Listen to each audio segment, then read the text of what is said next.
भोपाल में एक ऐसा क्लिनिक है जो इन दिनों चर्चा में है। चर्चा इसलिए क्योंकि जिस जगह पर ये क्लिनिक है वहां पर पहले टॉयलेट हुआ करता था। इससे गरीबों और आसपास के लोगों का बड़ा फायदा हो रहा है। क्या है इस क्लिनिक की खासियत, इस रिपोर्ट में आप देखिए।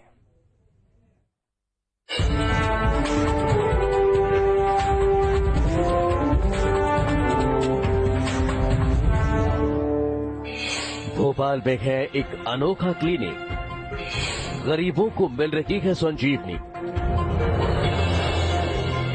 आज हम आपको एक ऐसा संजीवनी क्लिनिक दिखाने जा रहे हैं जहां पर पेपरलेस वर्क होता है। टैब के जरिए काम जो है वो पूरी तरह से किया जाता है और खास बात यह है कि एक समय यहां पर सुलभ शौचालय हुआ करता था और उसे तोड़कर आखिरकार एक स्मार्ट संजीवनी क्लिनिक बनाया गया है।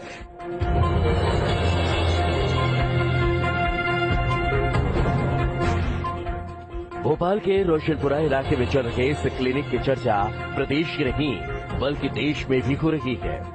आप सोच रहे होंगे इसमें क्या ऐसा खास है जिसकी वजह से ये सुर्खियों में है। तो दरअसल इस जगह पर पहले टॉयलेट हुआ करता था, लेकिन मोहल्ला क्लिनिक की तर्ज पर इसमें स्मार्ट संजीवनी क्लिनिक खोल दिया गया। छोटी सी जगह पर इलाज के लिए हर वो साधन मौजूद है जो एक प्राथमिक उपचार के लिए होना चाहिए। दवाइयों के साथ साथ बीपी और शुगर चेक करने की हर वो सुविधा है जिसके लिए लोगों को पहले बड़े अस्पताल में जाना पड़ता था।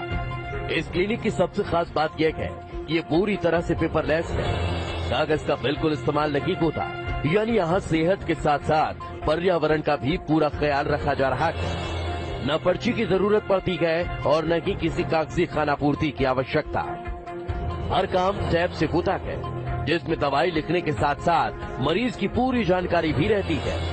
मतलब ये क्लिनिक इलाज के साथ साथ डिजिटल इंडिया को भी बढ़ावा दे रहा है। खास बात यह है कि केंद्र सरकार भी इसकी तारीफ कर चुकी है। संजीवनी क्लिनिक मोहल्ला क्लिनिक कॉन्सेप्ट पर बेस्ड है।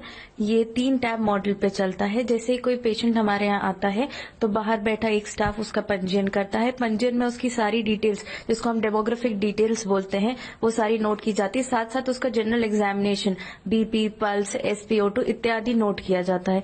वो वहां से जब सबमिट होता है तो मेरे पास यहाँ पर आता है। वो पेशेंट का जितना बाहर डेमोग्राफिक डिटेल्स के साथ साथ उसका बीपी, वेट, हाइट सब नोट किया गया, वो मेरे पास अपने टैब पर आता है। फिर यहाँ पे पेशेंट से उसकी प्रोविजनल डायग्नोसिस बनाई जाती है उसके सिम्टम्स को सुन के, और यहाँ पे जो मैं दवाइयां प्रिस्क्राइब करती हूँ वो तीसरे टैब पर यानी हमारे फार्मासिस्ट के टैब पर जाती हैं। और यहाँ से किस हिसाब से दवाई देना है वो भी इस तकनीकी परामर्श में जाता है। तो वहाँ फार्मासिस्ट उसको दवाई देता है और किस प्रकार से लेनी है वो समझाता है। ये है हमारे संजीवनी का मॉडल। इसमें यहाँ पर हर तरह की दवाइयाँ उपलब्ध हो जाती है। ज्यादातर दवाइयाँ नॉर्मली डेली बीपी, शुगर वगैरह के लिए अपने को मार्केट से दवाई नहीं, यहाँ पर आपको फ्री मिल जाती है आपको, और पूरे आपकी जांचें पड़ताल पूरी हो जाती हैं। दिलचस्प बात तो ये है कि सियासी पार्टियां भी इसका क्रेडिट लेने के लिए आ गई है। स्वास्थ्य संबंधी कोई भी कार्य हो, अगर कोई भी जनप्रतिनिधि करता है, किसी पार्टी संबंधित है तो स्वागत योग्य है। और वहाँ मुझे जो जानकारी मिल रही कि वहाँ का जो पार्षद है स्थानीय, वो कहीं ना कहीं कांग्रेस पार्टी से जुड़ा हुआ पार्षद, उसने ये करवाया, तो मैं इस चीज का स्वागत करता हूँ। बाकी वहाँ पहले टॉयलेट था, क्या था, तो मुझे लगता है वो नगर निगम में पिछले कई सालों से भारतीय जनता पार्टी का महापौर काबिज है।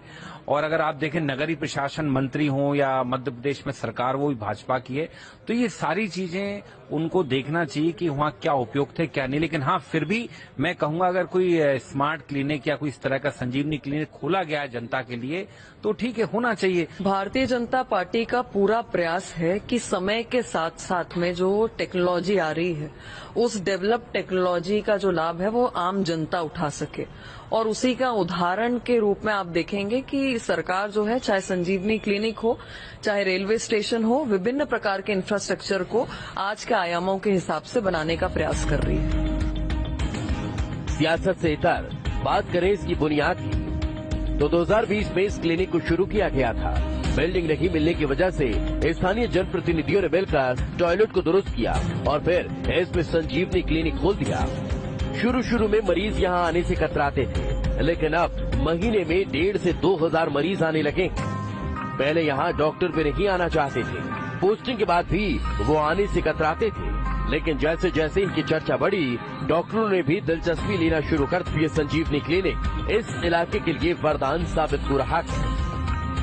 मध्य प्रदेश में शिवराज सरकार लगातार ये दावा कर रही है कि स्वास्थ्य सेवाओं का हाल दिन प्रतिदिन काफी बेहतर होते जा रहा है। इसी कड़ी में भोपाल का संजीवनी क्लिनिक एक उदाहरण के तौर पर मिसाल बन चुका है। उम्मीद है भोपाल ही नहीं बल्कि मध्य प्रदेश के कई शहरों में इस तरह के स्मार्ट संजीवनी क्लिनिक नजर आएंगे। वीडियो हिमांशु के साथ शुभम गुप्ता, न्यूज़ 8 भोपाल। अब इसमें खबर तो यह है कि